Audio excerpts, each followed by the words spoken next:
ये कहानी है चंबल के एक छोटे से गांव में रहने वाले मनोज कुमार शर्मा की, जो अभी बैठकर 12वीं के एग्जाम के लिए पर्चियां बना रहा था। ये सच्ची कहानी तब शुरू हुई जब मनोज के पिता को नौकरी से निकाल दिया गया। दरअसल जब उनके सीनियर ऑफिसर ने उन्हें कहा कि इस फाइल पर अभी तक साइन क्यों नहीं हुए, तो उन्होंने कह दिया कि ये काम अभी तक हुआ ही नहीं, तो मैं इस पे साइन कैसे कर दूं? ये घूसखोरी वाले काम मुझसे नहीं होते। वो तो आगे से अपने सीनियर ऑफिसर को चप्पल से पीटकर घर आ गए थे। रात को मनोज के पिता फैसला करते हैं कि वो हाई कोर्ट जाएंगे, पर अगर वो चले जाएंगे तो उनका घर कैसे चलेगा। अगले दिन मनोज का पेपर था और उनके गाँव में जो स्कूल है वो वही के विधायक का है, जिसमें टीचर खुद बच्चों को चीटिंग कराते। पर आज जब ये सब हो रहा था, नया डीएसपी स्कूल में आ गया। स्कूल का प्रिंसिपल डीएसपी को चुप कराने के लिए रिश्वत देने की कोशिश तो करता है, पर डीएसपी ने उसे ही गिरफ्तार कर लिया और पूरी 12वीं क्लास हो गई फेल। अब इस बात से मनोज के पिता को कोई फर्क नहीं पड़ता और वो चले गए अपना घर बार छोड़कर हाई कोर्ट। घर चलाने के लिए मनोज और उसका भाई जुगाड़ चलाने लगे। ये गांवों में चलने वाली एक जुगाड़ वाली गाड़ी थी, पर उनके रास्ते में फिर से विधायक के लोग आ गए, क्योंकि अगर वो एक जुगाड़ चलाएंगे तो विधायक की बस में कौन बैठेगा। उस आदमी ने जैसे ही उनकी सवारियां ली, मनोज के भाई ने उस पर अपने बाप की तरह ही चप्पल चला दी। अब विधायक से पंगा लेना उनको भारी तो पड़ना ही था। विधायक ने उनको गिरफ्तार करा दिया। यहाँ उन दोनों भाइयों की पुलिस वालों से बहस हो गई। पुलिस वाला मनोज को कह देता है कि जा कर ले, कुछ भी करता क्यों नहीं। मनोज सीधा भागकर नए आए डीएसपी दुष्यंत सिंह के पास गया। वो उनके घर के बाहर चिल्लाने लगा। दुष्यंत उठकर उसे कह देता है कि जाओ कल सुबह आना, पर मनोज की जिद देख और पूरी बात सुन वो उसके साथ चलने को राजी हो गए। वो मनोज के भाई को छुड़वाते हैं, यहाँ तक कि वो खुद उन्हें अपनी गाड़ी में बिठाकर घर छोड़कर आए। यहाँ रास्ते में जाते हुए मनोज उनको ही देखे जा रहा था। वो उनसे इतना प्रभावित हुआ कि उसने वही फैसला कर लिया कि वो भी उनकी तरह एक बड़ा ईमानदार अफसर बनेगा। मनोज दुष्यंत सिंह से पूछता है कि मैं आपकी तरह कैसे बनूं? तो उसने उसे एक ही बात कही कि चीटिंग छोड़नी होगी। अगले साल दुष्यंत सिंह का तो ट्रांसफर हो जाता है, पर इस एग्जाम में सब बच्चों ने तो चीटिंग की पर मनोज ने नहीं। वो अपनी मेहनत से 12वीं और बीए दोनों कर लेता है। जिस दिन उसने अपनी बीए की, उस दिन उसकी दादी उसे अपनी जिंदगी की सारी बचाई हुई जमा पूंजी दे देती है कि ले बेटा बन जा बड़ा अफसर और अब गांव वर्दी में ही आना। अगले दिन मनोज निकल गया ग्वालियर के लिए। यहाँ बस में उसके साथ एक औरत भी बैठी थी, वो भी वहीं जा रही है। पर जब ग्वालियर पहुंच मनोज की आंख खुली, उसका बैग वहाँ नहीं था। कंडक्टर से पूछने पर उसे पता लगा कि वो बैग तो उसके साथ बैठी औरत ले गई। मनोज ग्वालियर की भीड़ में उन्हें देखने लगा, पर वो तो 30 मिनट पहले ही बस से उतर चुकी थी। मनोज के सारे पैसे उसी में थे। वो बिना किसी उम्मीद के रात को जा कोचिंग सेंटर के आगे ही बैठ गया। सुबह हुई तो उसे पता लगा कि भर्ती पर तो सरकार ने 3 साल के लिए रोक लगा दी। अब ना वो ऐसे वापस घर जा सकता, ना बिना पैसे से अपना पेट भर सकता। मनोज ने कई दिन तो भूख बर्दाश्त की, पर एक दिन उसे रुका न गया।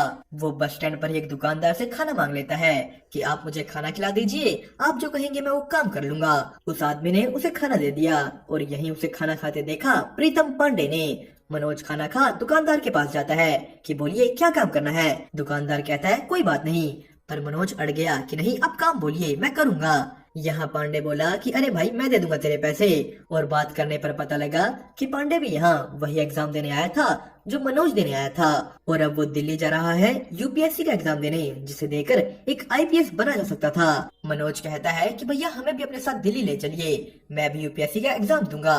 पांडे ने भी मनोज की जिद देख हाँ कर दी। पर जब वो पहुंचे दिल्ली, इतने सारे बच्चे देख मनोज की तो सारी हवा निकल गई। उसका सारा हौसला टूट जाता है। अगली सुबह पांडे और मनोज गौरी भैया नाम के एक व्यक्ति के पास गए जो खुद आईपीएस की तैयारी कर रहे थे। उन्होंने सबको गाइड किया कि यूपीएससी होता क्या है। यूपीएससी के 3 पड़ाव होते हैं। पहला प्रीलिम्स का एग्जाम, उसको पास करने के बाद मेंस और उसके बाद इंटरव्यू। पर ये सुनने में जितना आसान लग रहा है, असलियत में उतना ही मुश्किल भी था। 2 लाख बच्चों में से सिर्फ 25 सीसी आईपीएस बन पाते हैं। गौरी भैया का खुद ये आखिरी मौका था। यहाँ मनोज गौरी भैया से अपनी बात करता है। उन्होंने उसके कहने पर उसे एक लाइब्रेरी में साफ सफाई करने का काम दिलवा दिया। पर कुछ दिनों बाद गौरी भैया का रिजल्ट आया और वो पास नहीं हुए। उन्हें फेल होते देख पांडे ने तो एकदम से ही अपना गुरु बदल लिया, पर मनोज नहीं हिला। इसके बाद गौरी भैया ने अपना एक टेस्ट स्टाइल शुरू किया फ्री यूपीएससी गाइडिंग के साथ।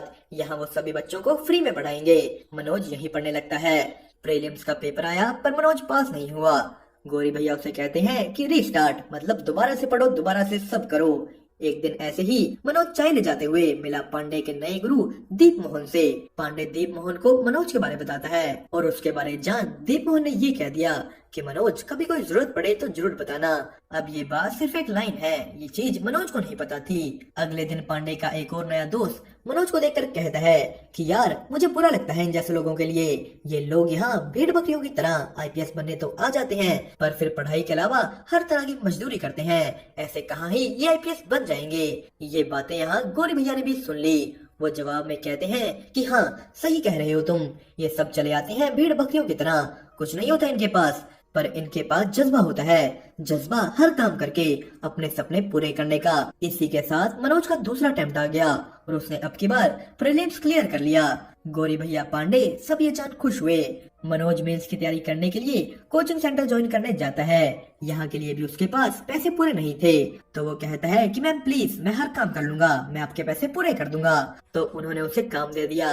उसने यहाँ कुछ फोटो देखी और जोर से कहा कि मैम दीप मोहन सर तो यहाँ पढ़े ही नहीं, उन्होंने तो कोचिंग ली ही नहीं। तो कोचिंग सेंटर वाली मैम कहती है कि ये सब ऐसे ही होता है, हम इन्हें पैसे देते हैं। पर मनोज की बातें एक लड़की श्रद्धा ने सुन ली थी। उसके पूछने पर मनोज ने आगे से सब बता दिया।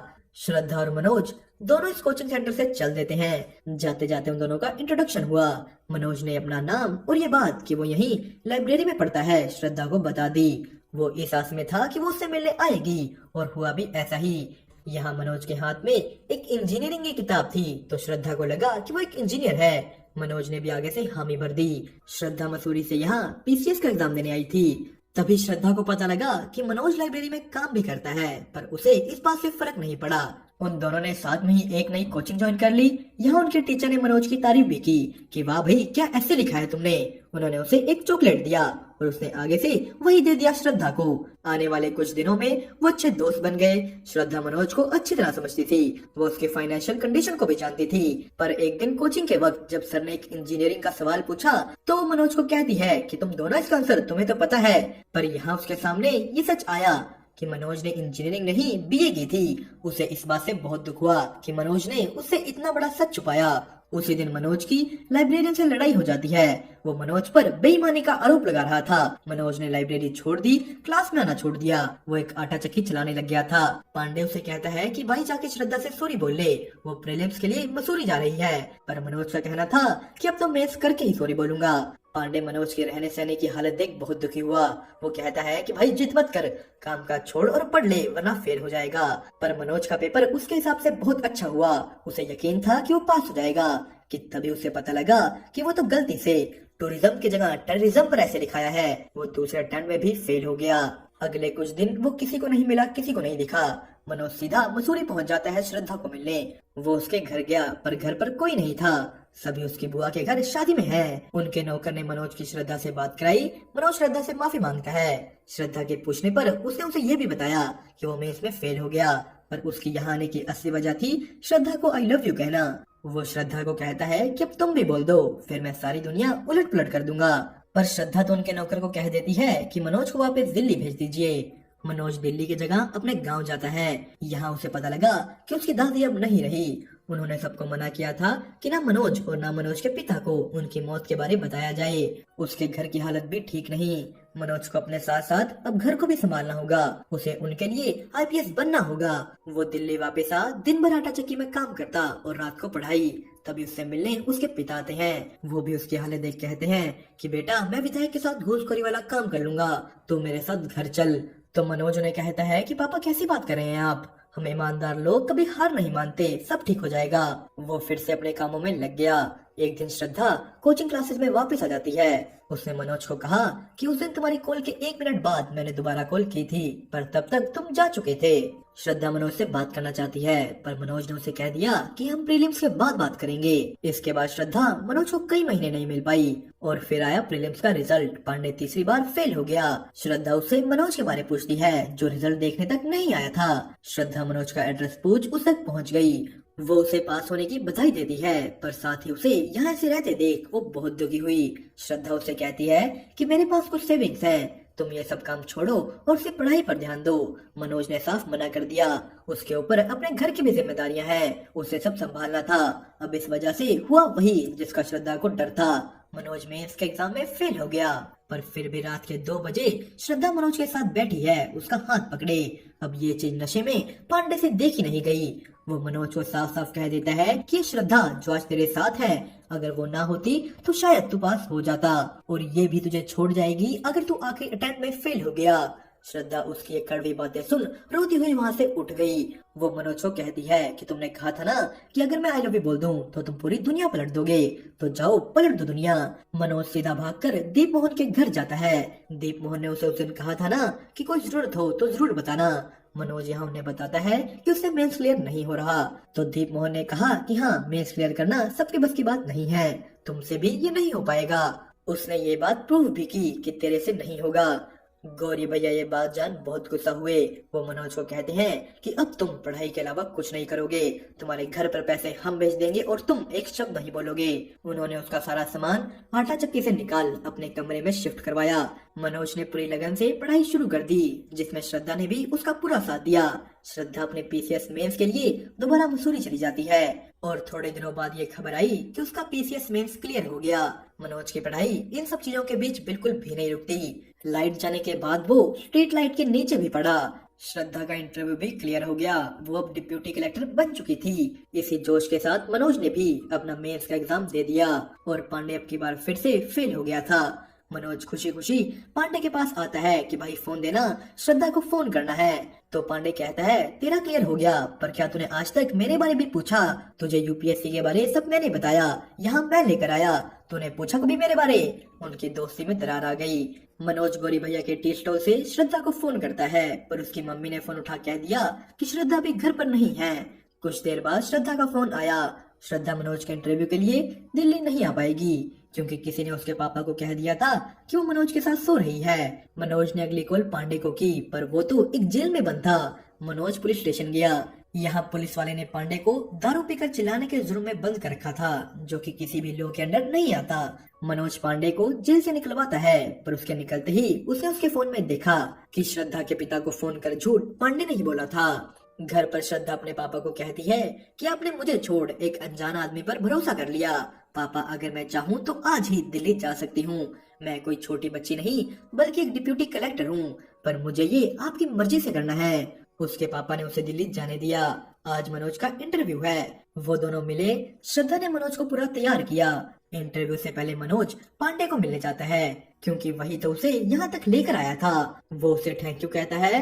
उसने भी श्रद्धा से माफी मांगी। श्रद्धा ने उसे मजाक में कहा कि तुम झूठी बातें इतनी सच्चाई से बोलते हो, टीवी पर रिपोर्टर बन जाओ ना। श्रद्धा और मनोज दोनों इंटरव्यू के लिए निकल गए। श्रद्धा मनोज को एक लेटर देती है कि इसे अकेले में पढ़ना।